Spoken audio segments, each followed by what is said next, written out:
جی ان کا کوئی پرسان نہیں. کیا حشر ہو چکا ہے, اتنا بڑا ظلم شاید تاریخ میں نہ ہوا جس وقت فلسطینی مظلوموں پر ہو رہا ہے, لیکن ساری امت مسلمہ خاموش بیٹھی ہے. یار کس چیز کا ڈر ہے؟ موت نے تو آنا ہی آنا ہے نا, رزق تو اللہ نے دینا ہی دینا ہے نا, اس نے وعدہ دیا ہے, تو ہم کیوں نہیں آگے بڑھتے؟ نہیں, سیاسی مفاد یہ کن کے ہاتھ میں ہے؟ یہ سیاست مداروں کے ہاتھ میں. علماء کو تو احتجاج نہیں کرنے دیا جا رہا, خطبے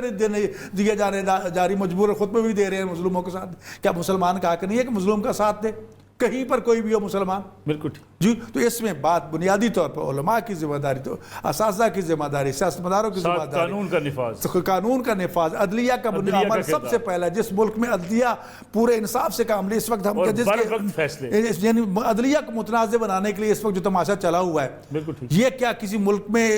عدلیہ کے ساتھ جب جج ہی اپنے آپ کو غیر محفوظ پائے گا تو فیصلے کون کرے گا؟ حضرت علی بن ابی طالب علیہ السلام نے جو مکتوب دیا تھا اس میں خاص طور پر یہ کہا تھا کہ ججز اور قاضیوں کا خاص دفاع کرنا, ان کے حقوق کی پاسداری کرنا, تاکہ وہ جرأت اور حوصلے کے ساتھ فیصلہ کر سکے. ان کو پتہ ہو کہ میرے پیچھے کھڑے ہیں, وہ اپنے آپ کو کمزور محسوس نہ کریں. لیکن جب عدلیہ کا حلیہ بگڑ جائے, ہماری فوج کو متنازع بنا دیا جائے, ہمارے اداروں کو تباہ کر دیا جائے, تو دشمن تو پھر ہمیں کاٹنے کو بھاگے گا نا. جی, تو داخلی طور پر ہمیں ایسے ناسور پہ بھی نظر رکھنی چاہیے. میں پھر بھی عرض کرتا ہوں کہ الحمدللہ ہمیں شکر ادا کرنا چاہیے کہ پاکستان میں ایسے تمام مسالک کے علماء موجود ہیں جو یکجہتی کا مظاہرہ کرتے ہیں, جن کی کاوشوں کا نتیجہ یہ ہے کہ یہ پیغام پاکستان بھی کامیاب ہوا, جن کی کاوشوں کا نتیجہ یہ ہے کہ وہ ملک میں امن فرقوں کے اندر ہم آہنگی پیدا کر رہے ہیں. ناسور موجود ہے, ہمیں ان کو نکالنا چاہیے. بیرونی طاقتیں ہم پر حملہ آور ہیں, ان کا راستہ ہمیں ہر صورت پہ مل کے روکنا ہوگا. حافظ طاہر رشید صاحب, مجھے اندازہ ہے کہ آپ نے کسی اور تقریب میں بھی جانا ہے, لیکن جو بات ابھی شروع کر دیا ضیاء اللہ شاہ بخاری صاحب نے, اگر آپ اجازت دیں تو تھوڑا سا ٹائم اور آپ اگر عنایت کر دیں. میں کلیان سنگھ صاحب کے پاس سے آپ کی طرف آنا چاہوں گا. پیغام پاکستان, یہ بڑا میرے لیے بھی بڑا اہم ٹاپک ہے, آپ کے لیے بھی بڑا اہم ٹاپک ہے کہ پیغام پاکستان ہم نے ایک بڑی دستاویز تو بنا لی, لوگوں تک پہنچا بھی لی, اس سے کیا حاصل مقاصد ہمارے پورے ہوئے یا نہیں ہوئے, اس پہ میں آؤں گا آپ کی طرف اگر آپ کے پاس وقت ہو. پروفیسر کلیان سنگھ صاحب, یہ بتائیے کہ جو بھی بات حافظ صاحب بھی کر رہے تھے, چیلنج کر رہے تھے کہ ہمارے ہاں جہاں بھی کوئی اقلیتوں کے ساتھ اس قسم کا کوئی اگر واقعہ پیش آتا ہے, علماء بڑھ کے اپنا کردار ادا کرتے ہیں, ہم آگے جا کے ان کی خاطر اپنے جو ہے لوگ اپنے گھروں کو جلا لیتے ہیں. کیا اس قسم کے واقعات آپ کو لگتا نہیں ہے جو سوشل میڈیا کی زینت بنتے ہیں بعض اوقات, اس کو ہمارے دشمن بھی جو ہے وہ استعمال کر لیتے ہیں؟ جی بالکل, یہ بات ٹھیک ہے. حافظ علامہ طاہر اشرفی صاحب جو ہے انہوں نے بالکل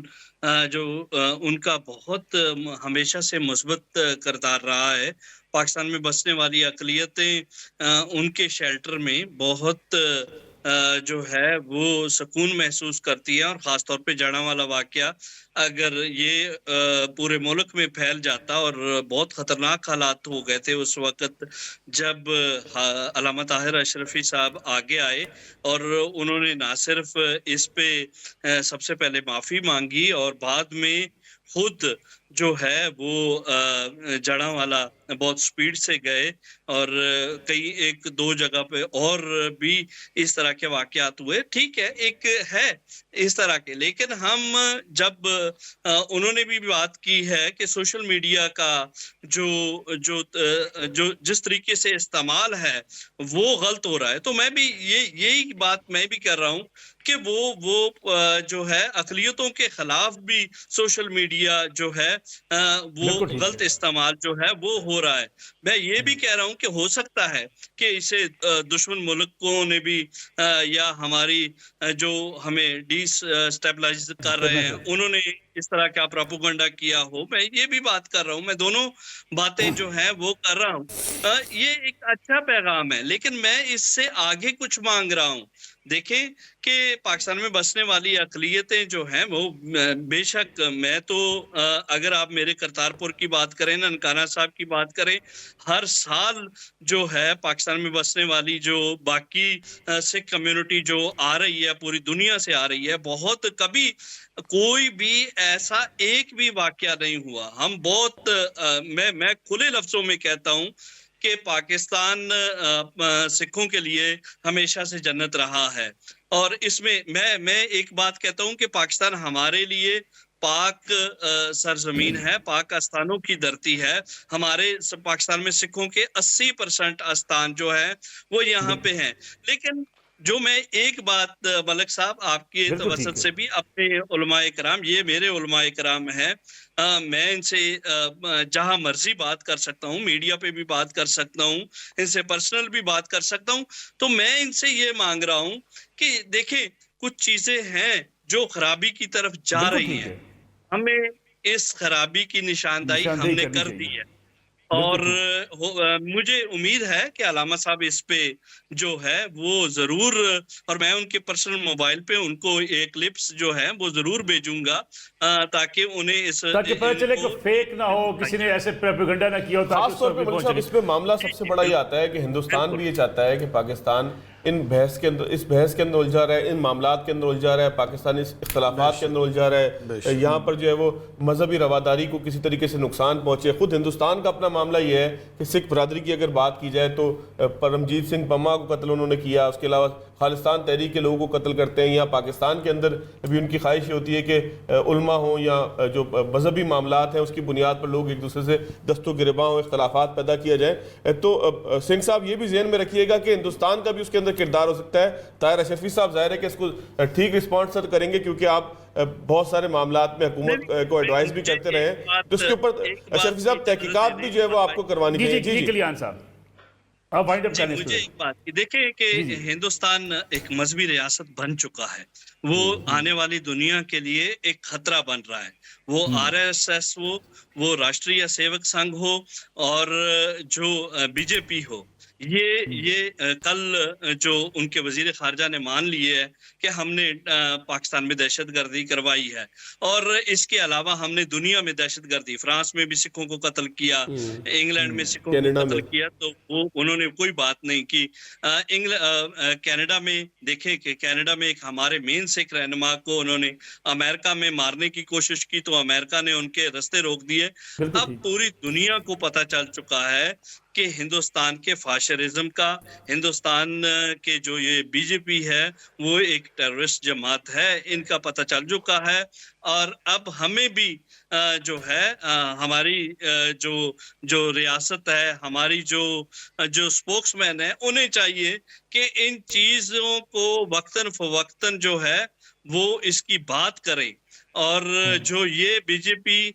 کر رہا ہے، دوسرے ممالک میں کر رہا ہے، تو یہ ہمیں بتانا ہوگا دنیا کو کہ یہ بالکل ٹھیک، دہشت گردی اصل ہے، بالکل ٹھیک۔ جن کا روکنا جو ہے وہ بہت زیادہ ضروری ہے۔ صاحب پیغام پاکستان کی بات ہوئی تھی، آپ کو یاد ہوگا آپ میرے پروگرام میں تشریف لائے تھے، آپ نے اس کو بہت بڑی ایک کامیابی قرار دیا تھا کہ علماء نے، پاکستان کے علماء نے ایک ایسا پیغام دے دیا ہے جس کے نتیجے میں نفرتیں ختم ہو جائیں گی، جس کے نتیجے میں جو ہے وہ مذہبی رواداری پیدا ہوگی، جس کے نتیجے میں فرقہ واریت کا خاتمہ ہوگا، اور تمام ان کارروائیوں کا بھی سد باب ہوگا جس ملک کے اندر ملک دشمن عناصر کرتے ہیں۔ کہاں تک ہم کامیاب ہوئے؟ میں آج کچھ عرصے بعد آپ سے اسی موضوع پہ دوبارہ بات کر رہا ہوں۔ دیکھیے ملک صاحب، ہم نے تو اپنا کام کر کے دے دیا۔ اس کے بعد میں یہ بات ضرور کہوں گا، یہ میرے دو ساتھی یہاں بیٹھے ہیں، کہ ہمارے پاس پنجاب میں متحدہ علماء بورڈ تھا۔ ہم الحمدللہ میں بڑے فخر سے یہ بات کہہ سکتا ہوں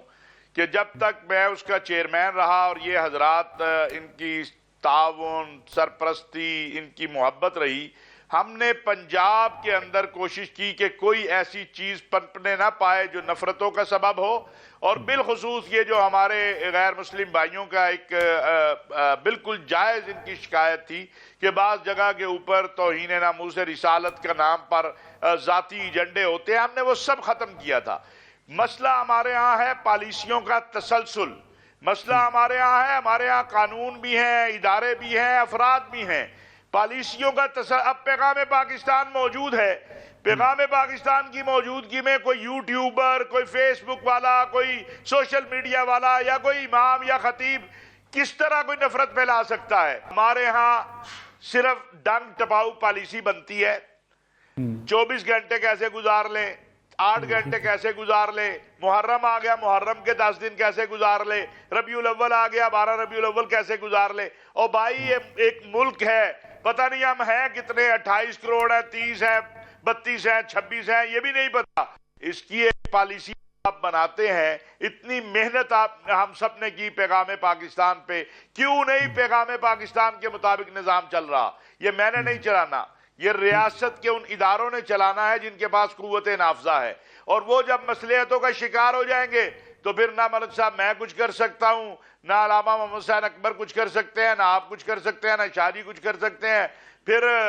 یہی کچھ ہوگا جو ہم دیکھ رہے ہیں۔ لیکن جہاں ریاست کھڑی ہو جاتی ہے، بہت سے اگر سپہ سالار اعلان کرتا ہے کہ آج کے بعد ڈالر نہیں جائے گا اوپر، اور وہ ڈالر 332-33 سے